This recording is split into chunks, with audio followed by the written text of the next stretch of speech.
بسم اللہ الرحمن الرحیم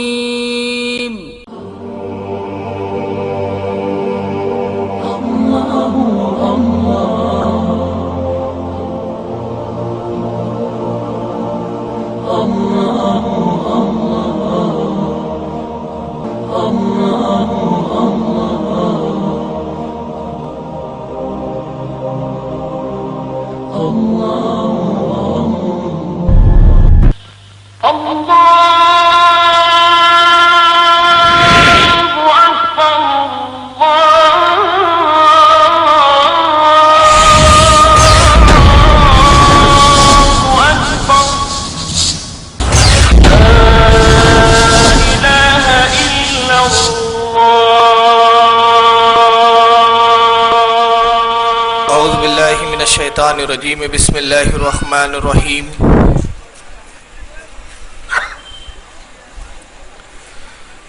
الحمدللہ الذی فضل علی سیدنا و مولانا محمد صلی اللہ علیہ وسلم علی العالمین جميعا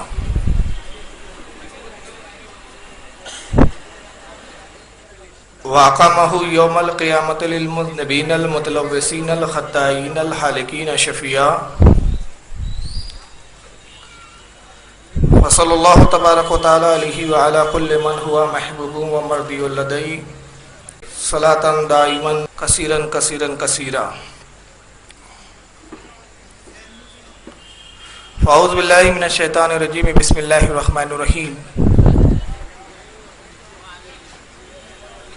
یا ایھا الذین آمنوا اتقوا اللہ وکونوا مع الصادقین صدق اللہ العظیم ان اللہ وملائکتہ یصلون علی النبی یا ایھا الذین آمنوا صلوا علیہ وسلموا تسلیما اللہم صلی علی سیدنا مولانا محمد عدد ما فی علم اللہ صلاۃ دائمۃ بدوام ملک اللہ صلی اللہ تعالی علیہ وسلم الہی تابوت خورشید و ماہی الہی تابوت خورشید و ماہی چراغ چشتی آرا روشنائی. سب سے پہلے تو میں آپ سے معذرت طلب کروں گا اس بات کے لیے کہ آج انتظامات کی کچھ کمیوں کے سبب جو تاخیر ہوئی. کل کے جلسے میں وعدہ کیا گیا تھا کہ 9:30 بجے جلسہ شروع ہو جائے گا، 10:30 بج رہے ہیں، کل 1 گھنٹہ لیٹ جلسہ شروع ہو رہا ہے. لہٰذا میں اپنے اراکین تنظیم کی جانب سے آپ سب سے معذرت خواہ ہوں، اور انشاءاللہ آئندہ جب بھی ہمارے ایسے پروگرام ہوں گے تو وقت کی پابندی کا لحاظ رکھا جائے گا انشاءاللہ. چونکہ وقت ہو گیا ہے تو اب زیادہ تمہید باندھنے کی بھی کوئی ضرورت محسوس نہیں ہو رہی ہے. فضائل غریب نواز پر کل آپ بہت کچھ سماعت فرما چکے ہیں، اور کل کے خصوصی بیان میں اسی بات پر میں نے زور دیا تھا کہ سرکار سلطان الہند سیدنا خواجہ غریب نواز رضی اللہ تعالیٰ عنہ نے اسلام کو ہندوستان میں کس طرح پھیلایا اپنی محنتوں سے، اپنی مشقتوں سے اور اپنی کرامات سے. میں آپ کو تاریخ کے حوالے سے چند باتیں تھوڑی سی پہلے گوشے گزار کر دینا چاہتا ہوں، تاکہ تاریخ کی یہ جو پہلو ہیں اور یہ تاریخ کے جو اوراق ہے وہ بھی آپ کی نظروں کے سامنے رہے. آپ کو معلوم ہونا چاہیے کہ ہندوستان کی زمین تاریخ اسلام کے اعتبار سے بہت مقدس زمین مانی جاتی ہے. اس کا سب سے پہلا سبب تو یہ ہے کہ نسل انسان کے جد امجد بنی نوع انسان کے پہلے انسان ہمارے والد گرامی، ہمارے باپ جناب آدم علیہ السلام کو اللہ تعالیٰ نے جب اس دنیا میں مبعوث فرمانا چاہا اور جنت سے آپ کو اتارا گیا تو جس سرزمین پہ اتارا گیا وہ ہندوستان کی سرزمین تھی. پھر اس کے بعد بہت سارے انبیاء بھی آئے، جس میں شیش علیہ السلام کی مزار بھی ایودھیا میں بتائی جاتی ہے، نوح علیہ السلام کا بھی گزر ہندوستان میں بتایا جاتا ہے. اور یہاں تک کہ ہندوستان کی فضیلت کے بارے میں اللہ کے نبی صلی اللہ علیہ وسلم کی نسائی شریف جو صحیح ستہ کی مستند کتابوں میں ہے، 5ویں نمبر کی کتاب ہے ابن ماجہ سے پہلے کی، اس کتاب میں ایک باب ہے، امام نسائی نے جو باب قائم کیا اس کا نام ہے غزوات الہند، ہند میں جنگ کا بیان. وہاں ابو ہریرہ رضی اللہ تعالیٰ عنہ سے وہ 2 حدیثیں نقل کرتے ہیں جس میں ہندوستان کی فضیلت کا ذکر ہے. کبھی موقع آیا تو انشاءاللہ وہ حدیث میں تلاوت کروں گا. حالانکہ نسائی میں لایا تھا، سوچا کہ تلاوت بھی کروں، لیکن وقت کی تنگ دامنی کو دیکھتے ہوئے لگتا ہے کہ بہت سی چیزیں مجھے چھوڑنی پڑیں گی. تو ہندوستان کی فضیلت اللہ کے نبی صلی اللہ علیہ وسلم کی بھی زبان اقدس پر آئی اور انبیاء کرام بھی ہم مبعوث ہوتے رہے. نبی پاک صلی اللہ علیہ وسلم کے مبعوث کیے جانے کے بعد خلفائے راشدین کے زمانے میں ہندوستان میں اسلام آتا ہے. اور تاریخ اسلام کا آپ جائزہ لیں گے تو خلافت فاروقی کے ابتدائی دور میں جب سیدنا فاروق اعظم رضی اللہ تعالیٰ عنہ خلیفہ متعین ہوئے، ان کے ابتدائی دور میں ایک جلیل القدر صحابی ہیں جن کو فاروق اعظم نے بحرین کا گورنر بنایا تھا، جن کا نام حضرت عثمان بن عاص سقفی رحمت رضی اللہ تعالیٰ عنہ ہے. ان کے ایک بھائی تھے جن کا نام تھا حکم ابن ابی عاص. حکم ابن ابی عاص یہ پہلے شخص ہے جو اپنے بھائی سے اجازت لے کر بحرین کی ایک مسلمانوں کی ایک فوج لے کر ہندوستان میں داخل ہوتے ہیں. خلافت فاروقی میں اس طرح اسلام جو ہے ہندوستان میں داخل ہوا. اس کے بعد خلافت فاروقی کے بعد دور عثمانیہ میں ایک جلیل القدر صحابی حضرت تمیم انصاری، تمیم داری بھی جن کو کہا گیا، وہ ہندوستان کی زمین پہ تشریف لائے. اور میں جس ہندوستان کی بات کر رہا ہوں یہ غیر منقسم ہندوستان، جب پاکستان نہیں تھا علیحدہ اور جب جو ہے بنگلہ دیش بھی اس میں شامل تھا. تو یہ اس وقت کے ہندوستان کی میں بات کر رہا ہوں جب تمیم انصاری کراچی، اب کراچی پاکستان میں چلا گیا، اس وقت ہندوستان ہی مانا جاتا تھا. کراچی میں آپ تشریف لائے اور تبلیغ دین فرمایا اور آپ کا وہیں انتقال ہوا. آپ نے وصیت کی کہ میرے جسم مبارک کو، میرے لاشے کو ایک تابوت میں رکھ کے بہا دیا جائے. صحابی کی حکمتیں ہوتی ہے. غرض کے المختصر تابوت میں ان کی وصیت کے مطابق رکھ دیا گیا اور وہ تابوت سمندر کے راستے بہتے بہتے جو ہے کولم شریف میں آیا، وہاں آپ کا مدفون ہے. اور آپ ہی کی اس کرامت جب لوگوں نے دیکھا کہ اس میں پوری آپ کی زندگی کے حالات بھی تحریر تھے کہ اللہ کے نبی کے صحابی ہیں اور اتنے سال یہ سمندر میں ان کا لاشا بہتا رہا، سڑا نہ گلا، تو انہوں نے اسلام کی طرف رغبت اختیار کی اور اسلام میں وہ داخل ہوئے. کولم شریف میں حضرت تمیم انصاری صحابی رسول کا مزار ہے اور یہ کولم ہندوستان کا علاقہ ہے. تو ایک صحابی کو اپنے دامن میں لینے کی بھی فضیلت ہندوستان کی سرزمین کو ہے. نبی حضرت شیس علیہ السلام کو اپنے دامن میں لینے کی فضیلت یہ بھی ہندوستان کو میسر آئی. حضرت تمیم داری انصاری اور کچھ دوسرے لوگوں کے بعد بضابطہ جب اسلام کی ایک بڑی تعداد ہندوستان میں آباد ہوئی تو وہ دور وہ تھا جب حجاج بن یوسف کا زمانہ تھا. حجاج کے داماد جن کا نام محمد بن قاسم ہے، انہوں نے ہندوستان پر حملہ کیا اور وہ اس کے عوامل کیا تھے، کیا اسباب تھے، کیوں حملہ کرنے کی ضرورت آئی، یہ پوری تاریخ ہے. ابھی وقت نہیں ہے کہ میں تفصیلات میں جاؤں. مختصر یہ کہ انہوں نے یہاں کے راجہ دہر کو شکست دی اور ہندوستان کے سندھ کے علاقے پر قبضہ فرمایا اور پھر آپ جب واپس گئے تو مسلمانوں کی ایک تعداد سندھ میں قیام پذیر ہو گئی. تو اسلام اس سے پہلے جو بھی آیا وہ جہاد کے طریقے سے آیا، حملے کے طریقے سے آیا. داتا گنج بخش لاہوری تشریف لائے، انہوں نے اپنے حد تک جو ہے یہاں اسلام کا پرچار کیا، اسلام کی خدمات انجام دی. داتا گنج بخش لاہوری کے بہت بعد میں 586 ہجری میں 586 ہجری یعنی آج سے ہم اگر اس کا وقت کا اندازہ لگائیں یا وقت کا تعین کریں تو 846 سال ہوتے ہیں. یعنی 846 سال پہلے حضرت غریب نواز رضی اللہ تعالیٰ عنہ ہندوستان کی سرزمین پہ تشریف لاتے ہیں. ہم یہ مانتے ہیں اور تسلیم کرتے ہیں کہ ہندوستان میں اسلام خواجہ غریب نواز سے پہلے آ چکا تھا، لیکن ہندوستان کی تاریخ میں خواجہ غریب نواز کا جو کردار ہے وہ اس بات پر سب سے زرین وہ تاریخ کا باب اور حصہ ہے کہ سرکار غریب نواز نے جتنی بڑی تعداد میں یہاں پر کفار و مشرکین کو اسلام میں لایا، اس سے پہلے اتنی بڑی تعداد میں کسی نے نہیں لایا تھا.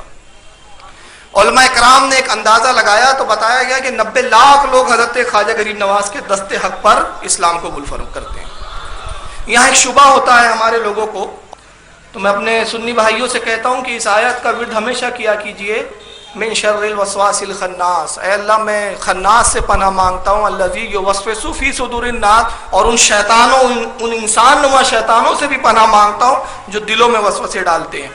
تو ابھی حال ہی میں انٹرنیٹ پر ایک صاحب نے ہم کو اعتراض بھیجا، اور وہ اعتراض یہ تھا کہ تم لوگ یہ بریلوی لوگ جو کہتے ہو کہ غریب نواز نے 90 لاکھ لوگوں کو اسلام میں لایا، تو اس وقت ہندوستان کی آبادی 90 لاکھ بھی تھی کیا؟ اور اگر ہندوستان کی آبادی قریب قریب اتنی تھی یا اس سے کچھ زیادہ تھی تو آج پھر مسلمان تو 50% ہونا چاہیے، 50% ہونا چاہیے، پھر کم کیوں ہے؟ تو اس کا جواب میں یہ دینا چاہتا ہوں. اب یہ ہماری تقریریں نیٹ پہ چلے جاتی ہے، یہ بات بھی جو میں آپ سے کہہ رہا ہوں یہ بھی نیٹ پر چلے جائیں گی اور یہی جواب ہوگا. آج کی تقریر در حقیقت چند جاہلوں کے جواب پر ہی مشتمل ہے، اور آپ کو یہ روڈ پر اس لیے دکھایا جا رہا ہے. اس سے پہلے جو جوابات ہم نے دیے ہیں نیٹ پر، پروگرام لے کے ہالوں میں کیے ہیں، مگر آج دو مقصد ہے. ایک تو ان کا جاہلوں کا جواب دینا، اور دوسرا آپ کے سامنے اس چیز کو لا دینا کہ ایسے بھی لوگ ہمارے اور آپ کے بیچ پنپ رہے ہیں جو اللہ رسول کی گستاخی سے ان کے دل نہیں بھرے، تو اب وہ بزرگان دین کی بھی گستاخیوں پہ آمادہ ہو گئے. اب وہ انشاءاللہ بھی کلپ پہ آپ دیکھیں گے اور میں اس کے رد اور جوابات دوں گا. تو انہوں نے کہا کہ 90 لاکھ مسلمان حضرت غریب نواز نے بنا لیا، یہ تو پھیکم پھاک ہے. تو میں نے کہا جناب تاریخ کا مطالعہ آپ نے کیا نہیں ہے ٹھیک سے. سرکار غریب نواز نے ہم جو کہتے ہیں اسلام پھیلایا، وہ صرف ہندوستان کی ہم بات نہیں کرتے، پہلی بات. اور جس ہندوستان کی ہم بات کر رہے ہیں وہ غیر منقسم ہندوستان ہے. جس وقت غریب نواز ہندوستان میں تشریف لائے وہ ہندوستان سے اتنا نہیں تھا جتنا ابھی آپ دیکھ رہے ہیں. اس میں شری لنکا بھی شامل تھا، بنگلہ دیش بھی شامل تھا، ایران کا کچھ حصہ ہندوستان کے حصے میں اس وقت آتا تھا، افغانستان کی بارڈر ہندوستان سے ٹچ ہوتی تھی، پاکستان جو آج الگ ہو چکا یہ بھی ہندوستان کا ایک حصہ تھا. تو اس وقت غیر منقسم ہندوستان، غیر تقسیم شدہ ہندوستان ایک بڑا احاطہ کیا ہوا تھا. اور غریب نواز نے صرف ہندوستان میں اسلام نہیں پھیلایا، بلکہ آپ ملتان گئے تو ملتان میں اسلام پھیلایا، آپ اگر افغانستان گئے تو وہاں اسلام پھیلایا، بغداد گئے تو بغداد میں اسلام پھیلایا. آپ نے بہت سیر و سیاحت کی، بہت آپ نے جو ہے جگہ جگہ جا کے تبلیغ فرمائی. اور یہ جو تبلیغ کا اثر ہے یہ پوری کل تعداد جو ہے 90 لاکھ بتائی جاتی ہے. تو اس طرح سے یہ اسلام آیا. لیکن کچھ جماعتوں کو آج یہ اعتراض ہے کہ ہندوستان میں سرکار غریب نواز نے اسلام نہیں پھیلایا ہے. جی آئیے میں آپ کو ایک جماعت کا تعارف پیش کرنا چاہ رہا ہوں کہ جن کا کہنا یہ ہے کہ غریب نواز نے ہندوستان میں اسلام نہیں پھیلایا. پھر میں تاریخ کے حوالے سے اس کا جواب دوں گا کہ ہندوستان میں سرکار غریب نواز نے اسلام کی بڑی خدمت کی اور ہزاروں لاکھوں لوگ ان کے دستے حق پر اس پر اسلام لائے. لیکن آپ دیکھیں کہ خدمات کو ماننے کی بجائے، کسی کی خدمات کا اقرار کرنے کی بجائے انکار کرنا، یہ اتنی دیدہ دہنی ہے کہ اب اس کا کیا علاج کیا جائے. چنانچہ ایک جماعت ابھی جو ابھر رہی ہے سعودیہ کی ریالوں پر. کل تک ہمارا واسطہ تبلیغی جماعت والوں سے پڑتا تھا. شیعہ سنی ایک زمانے میں اختلافات تھے، لیکن اب زمانہ ہوا کہ شیعہ سنی ان مسائل پہ گفتگو کرنا بھی پسند نہیں کرتے. اس کی وجہ کیا ہے؟ شیعوں کا اپنا ایک طریقہ ہے، اہل سنت الجماعت کا اپنا ایک ڈھنگ اور ایک اپنا طریقہ ہے، لہذا اس میں ٹکراؤ نہیں ہوتا. اور نہ شیعہ حضرات سنیوں پہ کوئی تبلیغ کرتے ہیں، نہ سنی حضرات چاہتے ہیں کہ شیعوں پہ تبلیغ کی جائے. تو اپنے اپنے منہج پر، اپنے اپنے طریقے پر اور قرآن کی اس آیت پر عمل کرتے ہوئے لکم دینکم ولی دین، دونوں اپنی اپنی جگہ خاموش بیٹھے ہیں. تو یہی وجہ ہے کہ آج دنیا میں شیعہ سنی کا اختلاف اتنا نہیں پایا جاتا ہے. لیکن ابھی کچھ جماعتیں ایسی ابھری ہیں جن کو سعودیہ بہت بڑی مدد کرتا ہے. اور نتیجہ یہ ہے کہ بہت سے بھیک منگے مولوی جو ہندوستان میں رہا کرتے تھے، جب انہوں نے ریالوں کو دیکھا اور پیٹرول کی دولت ان کے سامنے نظر آئی تو اس چکر میں وہ ہندوستان سے کوچ کر کے سعودیہ جا کے بس گئے. اور بسنے کے بعد 10 بائی 10 کے کمرے میں مائک لگا لیتے ہیں، ویڈیوگرافی کرتے ہیں اور بزرگوں کی گستاخیاں کرتے ہیں. اور گستاخیاں کرنے کے بعد وہ بزرگوں کی گستاخیوں کو نیٹ پر ڈال دیتے ہیں، سی ڈی عام کی جاتی ہے. اور عالم یہ ہے کہ آج جو گستاخیاں ہو رہی ہے سرکار غریب نواز کے تعلق سے اور بزرگوں کے تعلق سے، ایمان و عقیدے پہ جو ضربیں لگائی جا رہی ہے، میں اس کو آج آپ کے سامنے دکھاؤں گا انشاءاللہ. جس کو دیکھ کر خاص طور سے میں ان لوگوں سے گزارش کروں گا کہ وہ اس کو بغور دیکھیں، سمجھیں، اور اس کے بعد پھر میں ان سے پوچھوں گا کہ آپ لوگ یہ جو دعویٰ کرتے ہیں کہ صاحب سعودیہ میں تو بہت اچھا اسلام ہے، اسلام وہاں سے نکلا ہے، وہ لوگ کیسے غلط ہو سکتے ہیں؟ پیمانہ جو ہے سعودیہ میں پیدا ہونا نہیں ہے، مکے کا محافظ ہونا نہیں ہے، حرم کا خادم ہونا نہیں ہے. اگر معیار ہے تو معیار کیا ہے؟ بزرگان دین کی عقیدت، رسول اللہ کی محبت، اہل بیت کی الفت. یہ ہمارے نزدیک معیار ہے اور اسی معیار میں ہم کو پرکھنا ہے. جو اس معیار پر اترے گا وہی سچا مسلمان ہے، اور جو اس معیار پر نہیں اتر پائے گا وہ ہمارے نزدیک مسلمان نہیں ہے۔ آئیے پہلی کلپ دیکھتے ہیں۔ پہلا اعتراض، یہ جماعت اہل حدیث کے بہت بڑے مولوی کہلاتے، کسی زمانے میں پاکستان میں رہتے تھے، آج کل سعودیہ کی ریال پہ رال ٹپکاتے ہوئے سعودیہ میں ہے، اور وہاں سے کیا زہر اگل رہے ہیں ہمارے لوگوں کے تعلق سے، ہمارے بزرگوں کے تعلق سے، ملاحظہ فرمائیں۔ اچھا، وہ فوجیں لے کر پہنچ گیا، فوجیں لے کر پہنچا، کہا اس کو بھی گرفتار کرتے ہیں۔ خواجہ صاحب باہر نکلے تو سامنے والی فوج کی طرف گھور کے دیکھا، ابھی دیکھنا ہی تھا، ساری فوج کہہ رہی تھی لا الہ الا اللہ۔ دائیں طرف دیکھا، ادھر کی فوج نے کلمہ پڑھ لیا، ادھر دیکھا، ادھر کی فوج نے کلمہ پڑھ لیا، پیچھے مڑ کر دیکھا، اس نے کلمہ پڑھ لیا۔ بادشاہ سلام کہتے ہیں ہاں جی کیوں آپ لوگوں کو مسلمان کرتے ہیں؟ کہا لوگوں کو تو میں کرتا ہوں، یہ فوج جو تم مجھے مارنے کے لیے لایا ان کو کلمہ میں نے پڑھایا؟ کہا نہیں، کہا دیکھ تیری ساری فوج کلمہ پڑھ رہی ہے۔ بادشاہ بڑا حیران، ایک نظر کرم جب بادشاہ پر ڈالی تو بادشاہ بھی وہیں ہاتھی پہ بیٹھا بیٹھا لا الہ الا اللہ۔ سینکڑوں مسلمان کے، ہزاروں مسلمان ہندوستان میں مسلمان ہی خواجہ نے کیے۔ اگر اس نے ہندوؤں کو مسلمان کیا ہوتا تو کبھی ہندو اس سے راضی ہوتے؟ اگر اس نے ہندوؤں کو مسلمان کیا ہوتا تو کبھی ہندو اس سے راضی ہوتے؟ کہتے اس نے تو ہمارے خاندانوں کو موسلا بنا دیا، اس کا دشمن بنتے۔ یہ کیسا ہے جس میں ہندو بھی راضی ہے، پنڈت بھی راضی ہے، سکھ بھی راضی ہے اور مسلمان بھی راضی ہے؟ اللہ کی قسم یہ شرک کا منظر ہے، یہ شرک کا منظر ہے جو ہندو اپنے مندروں میں کرتے ہیں، وہی تم درباروں میں کرتے ہیں۔ ہندو سمجھتا ہے سیاسی جنگ ہے، اندر سے ہم دونوں بھائی ہیں، ہم کھڑے کو پوج رہے ہیں، یہ لمبے پڑے کو پوج رہا ہے۔ اتنا سا فرق ہے ان قبر پرستوں میں اور مورتی پرستوں میں۔ وہ کھڑے کا طواف کرتا ہے، یہ پڑے کا کرتا ہے۔ ہم کھڑے کو پوج رہے ہیں، یہ لمبے پڑے کو پوج رہا ہے۔ اتنا سا فرق ہے ان قبر پرستوں میں اور مورتی پرستوں میں۔ وہ کھڑے کا طواف کرتا ہے، یہ پڑے کا کرتا ہے۔ وہ اس کو سامنے بھجن گاتا ہے، یہ اس کے سامنے قوالی گاتا ہے۔ الرحمان کا اعتراض یہ ہے، جو اہل حدیث کے مولوی ہے، کہ ہندوستان میں اگر غریب نواز نے اسلام پھیلایا ہوتا تو ہندو کیوں راضی ہوتے؟ ہندو ان سے راضی نہیں ہوتے۔ اس کا مطلب یہ جو بولا جاتا ہے کہ ہندوستان میں غریب نواز نے اسلام پھیلایا، یہ پھیکم پھاک ہے، اس کی کوئی اصل نہیں ہے۔ اس کے بعد یہ معراج ربانی ہے، یہ بھی انڈیا میں رہا کرتے تھے کسی زمانے میں، مگر یہ بھی آج کل سعودیہ کے تلوے چاٹ رہے ہیں۔ ابھی اس وقت سعودیہ میں ہیں، ان کی بے شمار سیڑھیاں آتی ہے، اور غیر مقلدین ان کی سیڑھیوں کو مفت بانٹتے بھی ہے۔ بہت ساری سیڑھیاں تو مجھے مفت میں بھی لا کے دی گئی کچھ لوگوں کے ذریعے۔ اب آئیے یہ صاحب کیا کہتے ہیں، ان کی بھی سن لیجئے، پھر دونوں حضرات کا میں کتابوں کے تاریخ کے حوالے سے رد کروں گا انشاءاللہ۔ جو سابق پروفیسر تھا مسلم یونیورسٹی علی گڑھ کا، آرنلڈ جو سابق پروفیسر تھا مسلم یونیورسٹی علی گڑھ کا، اس نے ایک بات کہہ دی، اس نے اپنی ایک کتاب میں ایک بات کہہ دی، اور وہ بات یہ تھی کہ خواجہ معین الدین چشتی اجمیری نے اسلام کو متعارف کروایا، اسلام کو متعارف کروایا ہندوستان میں۔ اب اس نے مستشرق عالم تھا یا نصرانی تھا اور مسلم یونیورسٹی علی گڑھ کا پروفیسر تھا، اب اس نے یہ بات کہہ دی۔ اب ہمارے ہندوستانی مولوی اس بات کو لے کے اڑ گئے، انہوں نے تحقیق ہی نہیں کی کہ آخر اجمیری صاحب آئے کب ہندوستان، پیدا کب ہوئے، مرے کب، اجمیری صاحب آئے کب ہندوستان، پیدا کب ہوئے، مرے کب۔ اب جناب عالی بڑے بڑے حکیم الامت بھی لکھتے جا رہے ہیں، بڑے بڑے تنظیموں اور تحریکوں کے لیڈر بھی لکھتے جا رہے ہیں کہ مشائخ چشت نے ہندوستان میں اسلام کو متعارف کروایا، استغفر اللہ۔ اور یہی نہیں بلکہ ایک بہت بڑے تحریک کے بانی مولانا مودودی صاحب ہیں، انہوں نے بھی اپنی کتاب کے اندر لکھ مارا کہ جو ہے پروفیسر آرنلڈ فرماتے ہیں کہ خواجہ معین الدین چشتی اجمیری نے اسلام کو ہندوستان۔ اب جب اتنے بڑے بڑے لیڈران دین زچ کھا سکتے ہیں، غوطہ زنی خرافات میں کر سکتے ہیں، تو لوگ جو عوام الناس ہیں بیچارے، ان کا تو مبلغ علم کیا ہے آپ خود اندازہ لگا سکتے ہیں۔ چنانچہ ہمارے بر صغیر میں مشہور ہو گیا کہ جناب علی خواجہ صاحب لائے ہیں، خواجہ صاحب دین کو لائے ہیں ہندوستان میں۔ ہند کے راجہ کون ہیں؟ بولو ہند کے راجہ کون ہیں؟ معین الدین چشتی اجمیری لائے ہیں۔ اب صاحب دیکھو، صاحب وہی رٹ رہے ہیں کہ نہیں رٹ رہے؟